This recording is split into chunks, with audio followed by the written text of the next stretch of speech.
आगे देख लेते हैं भैया। तो आगे देखो क्या आ रहा है भैया, what is the performance of contracts. तो इसमें लिखा हुआ है कि परफॉर्मेंस ऑफ कॉन्ट्रैक्ट्स में क्या बात कही गई, अनुबंधों का प्रदर्शन। लिखा हुआ refers to the fulfilment of the obligations और promises made by the parties under the terms of a contract. Performance of contract में क्या बात बोली गई, परफॉर्मेंस ऑफ कॉन्ट्रैक्ट्स में बोला गया है कि refers to the fulfilment of the obligations और promises made by the parties under the terms of a contract. Once the obligation are completed as per the terms of the agreement, the contract is said to be performed and it is discharged. ठीक है। The Indian Contract Act 1872 lays down provision related to the performance of the contract in section 37 to 67. अच्छा, okay. तो सबसे पहले हम बात करते हैं भैया definition of performance of contracts. इसमें क्या लिखा हुआ है, the performance of a contract involves doing और completing the act that was agreed upon. ठीक है, both parties are legally bound to fulfil their promises under the contract. ठीक है, अब इसमें क्या है, as per section 37 of the Indian contract act. तो क्या लिखा हुआ है भैया यहाँ पे, the parties to a contract The parties to a contract must either perform or offer to perform their respective promises. ठीक है, unless such performance is dispensed with or excused under the provisions of this act or of any other law. तो 37 क्या बोलता है भैया, Indian contract act का जो 37 है वो बोलता है the parties to a contract must either perform और offer to perform their respective promises. ठीक है, unless such promise is dispensed, unless such promise is dispensed with और excused under the provisions of this act और any other law. ठीक है, फिर हम बात करते हैं भैया टाइप्स ऑफ परफॉर्मेंस की। तो यहाँ पे पहला आ रहा है एक्चुअल परफॉर्मेंस, फिर दूसरा अटेम्प्टेड परफॉर्मेंस और ऑफर टू परफॉर्म। ठीक है, ये दो तरीके के आ रहे हैं, चलो पढ़ते हैं। तो यहाँ पे देखो क्या लिखा हुआ, टाइप्स ऑफ परफॉर्मेंस में बोला हुआ है the performance of contracts can be categorize into two types. पहला एक्चुअल परफॉर्मेंस, वास्तविक प्रदर्शन। इसमें लिखा हुआ when a party performs their obligations completely and exactly as per the terms of the contract. क्या था, एक्चुअल परफॉर्मेंस में बोला गया when a party performs their obligations completely and exactly as per the term of the contract. Example में है A agrees to deliver 100 bags of wheat to B. ठीक है, ए agree करता है कि भैया डिलीवर्ड करेगा 100 बैग, किसको 100 बैग आएगा भैया वीट के, किसको बी को। ठीक है, ऑन अ स्पेसिफिक डेट। ठीक है, A delivers the wheat as promised. ठीक है जी, and B pays the agreed amount. ठीक है, द कॉन्ट्रैक्ट इज परफॉर्म्ड। ठीक है, दूसरा अटेम्प्टेड परफॉर्मेंस और ऑफर टू परफॉर्म। इसमें क्या है कि when a party offers to perform their obligations, when a party offers to perform their obligations but is unable to do so due to the other parties refused और non cooperation, non cooperation. क्या बोला हुआ कि when a party offers to perform, ठीक है, when a party offers to perform their obligations but is unable to do so, but is unable to do so, but is unable to do so due to other parties refusal। अच्छा, due to other party refusal और non cooperation। ठीक है जी, this is called a tender of performance. इसको हम क्या बोलते हैं, टेंडर ऑफ परफॉर्मेंस बोलते हैं। ठीक है, एग्जाम्पल में क्या बोला हुआ, ए अग्रीज टू पेंट बीज हाउस। ठीक है, A arrives at B's house on the agreed date with all the required material। ठीक है, but B refuses to let A enter। अच्छा, here A made an offer to perform, here A made an offer to perform। ठीक है, offer to perform ही क्या होता है, attempted performance होते हैं। ठीक है, थर्ड वाले में लिखा हुआ है कि by whom must the contract be performed. इसमें है as per the section 40 to 45, as per the section 40 to 45 the following parties can perform a contract. कौन सा, पहला the promisor himself, the promisor himself स्वयं वादा करता। इसमें लिखा हुआ इफ पर्सनल स्किल्स एक्सपर्टीज और trust is involve. The promisor must perform the contract personally, ठीक है। एग्जाम्पल में क्या लिखा हुआ, a famous artist hire to paint a portrait must perform the task himself, ठीक है। दूसरा एजेंट और रिप्रेजेंटेटिव्स भी हो सकते हैं। If the nature of the contract allows an agent can perform the contract on behalf of the promisor. Example, A sends is employed to deliver goods to B, ठीक है। थर्ड हो सकता है लीगल रिप्रेजेंटेटिव्स। इसमें क्या है, in case of the death of the promisor his legal representative must perform the contract provided it is not of a personal nature. अच्छा, example, A owes B 50,000 upon as death his legal heirs must repay the debt, ठीक है। Third parties में क्या आ जाएगा, in certain cases a contract can be perform by the third party if the promisee accept it, ठीक है। अब हम देखने वाले हैं भैया rules regarding time and place of performance. Rules regarding time and place of performance, इसमें क्या बोला हुआ है, इसमें देखते हैं। Under the Indian contract act, under the Indian contract act the time and place of performance are regulated as follows. पहला, time for performance, इसमें क्या बोला, if a time is fixed for performance, if a time is fixed for performance it must be completed with in that time. अच्छा, ये बात कहाँ कही गई, सेक्शन 46 में, ठीक है। दूसरा, if no time is specified, अगर कोई टाइम स्पेसिफाइड नहीं है, the contract must be perform within a reasonable time, ठीक है, ठीक है। फिर हम बात करते हैं प्लेस फॉर परफॉर्मेंस की। इसमें क्या, if no place is mentioned, if no place is mention it must be performed at the usual place of business और as directed by the promisee, ठीक है जी। फिर हम बात करते हैं, यहाँ पे नेक्स्ट आ रहा है कॉन्सिक्वेंसेज ऑफ नॉन परफॉर्मेंस।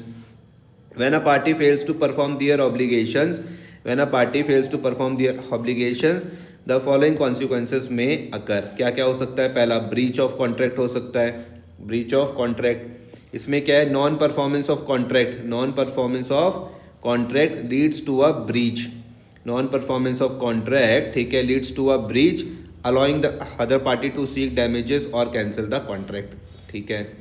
तो भैया ब्रीच ऑफ कॉन्ट्रैक्ट में क्या बोला हुआ कि अगर भैया नॉन परफॉर्मेंस ऑफ कॉन्ट्रैक्ट हो गया, क्या नॉन परफॉर्मेंस ऑफ कॉन्ट्रैक्ट हुआ तो उससे क्या हो जाएगा, लीड्स टू ब्रीच, ठीक है, allowing the other party to seek damages, ठीक है, और कैंसिल द कॉन्ट्रैक्ट, ठीक है। उसके बाद हम बात करने वाले हैं वॉइडेबल कॉन्ट्रैक्ट्स में क्या हो जाएगा, शून्य योग्य अनुबंध। इसमें क्या हो जाएगा, इफ कंसेंट इज अब्सेंट, अगर भैया कंसेंट ही नहीं है। एग्जाम्पल कहाँ से मिल सकती है, ड्यू टू कोर्ट सिन और फ्रॉड से मिल सकती है। Aggrieved party may treat the contract as voidable, ठीक है।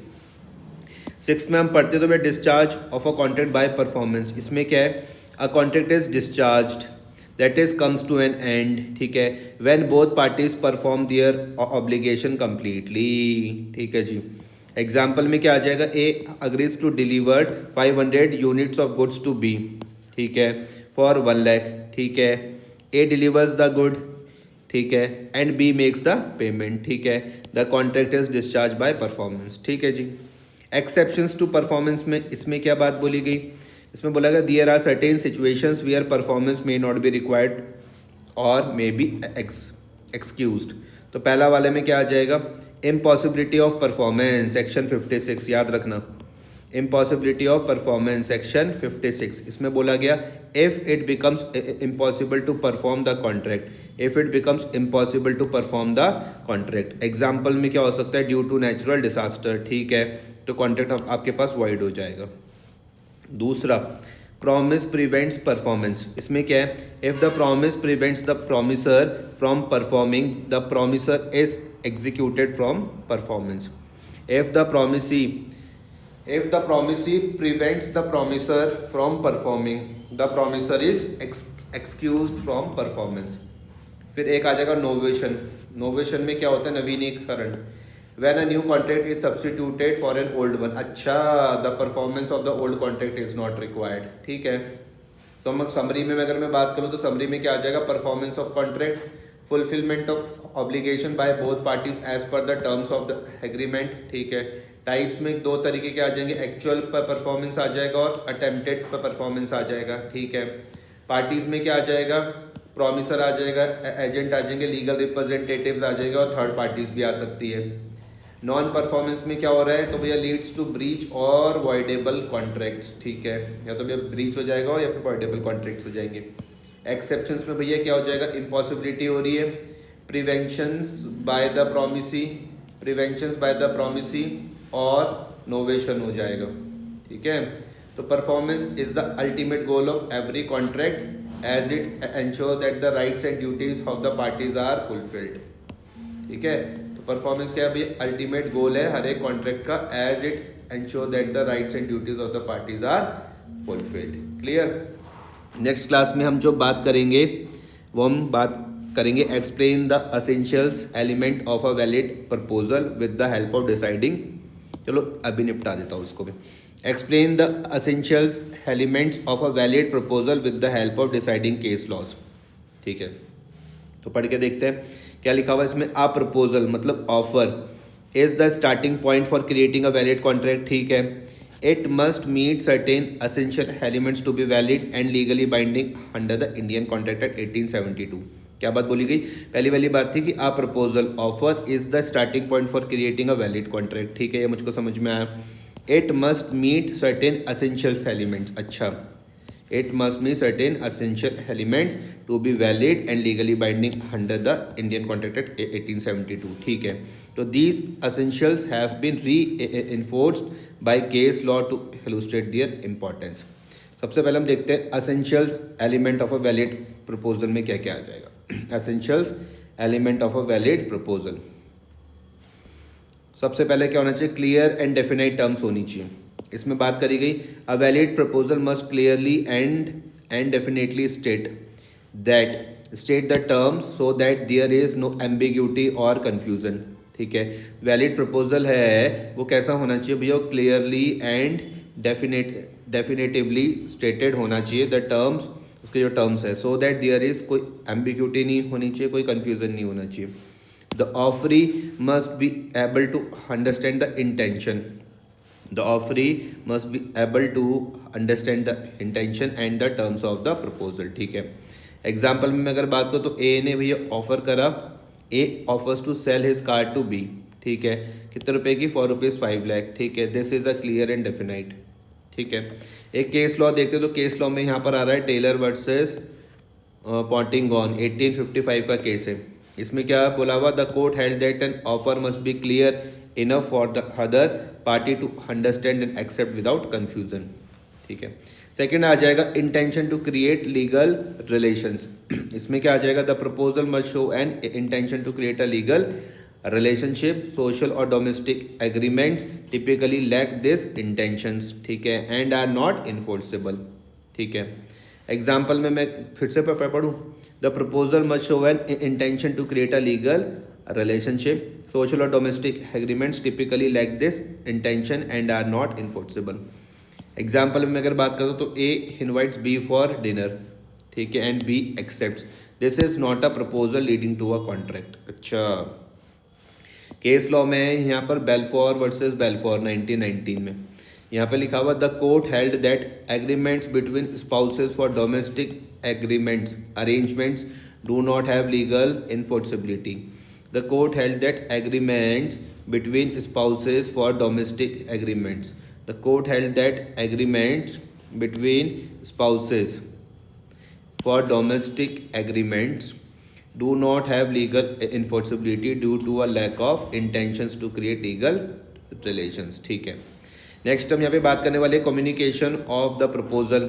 इसमें क्या है, a proposal must be communicated to the offeree, ठीक है, a proposal must be communicated to the offeree, ठीक है। An uncommunicated proposal is not valid, ठीक है, an uncommunicated proposal is not valid. Example क्या आ जाएगा, if A drafts a letter offering to sell his house to B, if A drafts a letter offering to sell his house to B but never sends it, the proposal is invalid, ठीक है। एक case आ रहा है यहाँ पे Lalman Shukla versus Gauri Dutt 1913 का case है। The court rule that an offer can not be accepted unless it is communicated, ठीक है। The court ruled that an offer cannot be accepted unless it is communicated. A servant performing an act without knowing of the reward offered could not claim the reward.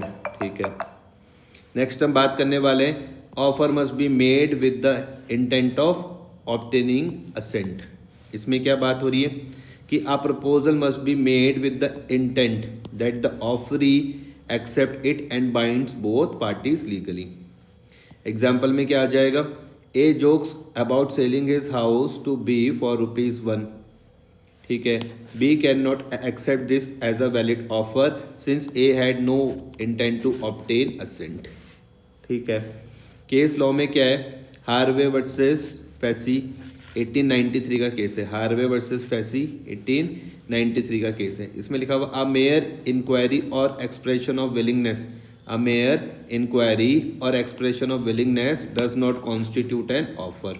A mere inquiry of और expression of willingness, ठीक है, does not constitute an offer. ठीक है, the court held that lowest price for property pond 900 was not an offer but merely an invitation to trade।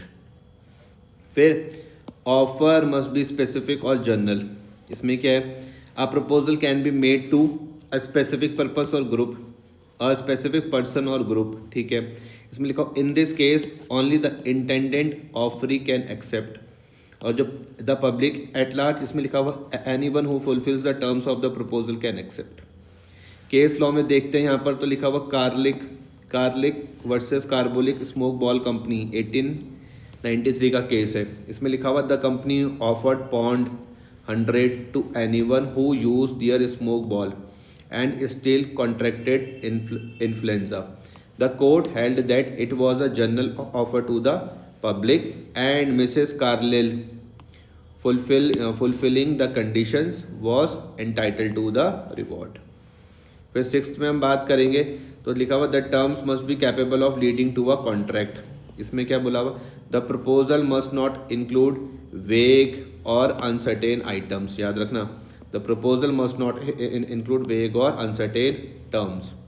It should be capable of being accepted and leading to a contract.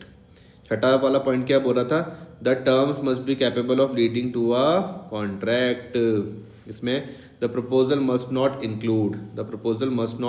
Include vague और uncertain terms. It should be capable of being accepted and leading to a contract. Example, A offers to sell B a reasonable quantity of rice without specifying the